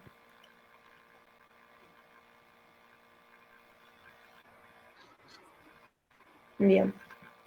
La interacción ion-ion siempre vimos que es la más fuerte. Bueno, entonces Hay ejercicio. una aclaración nomás que está bien como lo vimos, pero estaba pensando, porque yo también pensé en ácido clorhídrico, tendríamos que pensarlo como un gas, como cloruro de hidrógeno, porque si no podemos pensar en las interacciones que hay con el agua, si lo pensamos como ácido, ¿no? Ah, bien. Entonces el Entonces, nombre sería... no, en realidad está bien. Ustedes saben que el cloruro de hidrógeno, cuando lo ponen en agua, es ácido clorhídrico. O sea, eso está bien. Lo que pasa es que estoy pensando que no nos confundamos de analizar las interacciones con el agua, porque ahí pueden aparecer otro tipo de fuerzas intermoleculares. Solo eso. Pero está bien. Bien. En presencia de agua vamos a tener enlaces puente hidrógeno. Claro, por el oxígeno del agua. No, pero no tenés ni nitrógeno, ni oxígeno, ni flúor en la otra molécula. Ah, solo si hubiera... Si fuera Claro, fluoruro no, de hidrógeno, que lo pones en agua, sí, pero es cloro, Claro. entonces no. Vas a tener un dipolo, dipolo también, porque el agua también forma pero del dipolos. agua tenés... Ah, entre el agua sí puede formar puente Claro. de hidrógeno, claro, sí, sí, sí. Yo estaba pensando entre cloruro, entre el ácido clorhídrico y el agua. Claro. Bueno, ahora vamos con el 8. La pregunta A pregunta si puede existir agua en estado líquido a temperaturas mayores que 100 grados centígrados. Esto por ahí abarca un poco un tema que todavía no vieron, que es el diagrama de fases, pero ya lo van a ir viendo.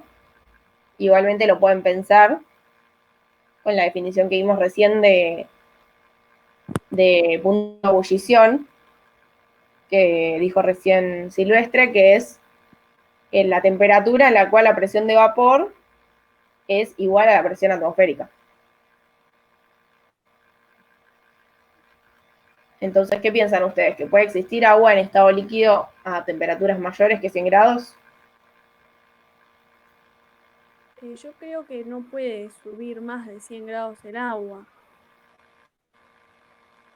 No puede subir más si estamos a una presión en la que a 100 grados centígrados, o sea, es igual a la presión. Nosotros, siempre acá, el agua hierve a 100 grados, porque a 100 grados la presión de vapor del agua se iguala con la presión atmosférica. Es una atmósfera. Ahora, si la presión atmosférica fuera mayor, o en algún sistema cerrado en el que la presión es mayor, ¿qué pasaría? Por ejemplo, a mayor altura. En realidad, a mayor altura disminuye la presión, pero... Claro, si tenés mayor altura, la presión disminuye, eso es lo que hace que nos cueste respirar. Ustedes piensen que la presión, si hablamos de presión atmosférica, perdón, Cami, pero por ahí para que quede claro ese concepto, que yo lo expliqué muy levemente, a lo mejor. Si hablamos de presión atmosférica, es la presión que ejerce la atmósfera, entonces cuando vos subís en alturas, es menor esa presión, es decir, si te vas al Machu Picchu, va a ser menor que en Mar del Plata, porque en Mar del Plata estás al nivel del mar.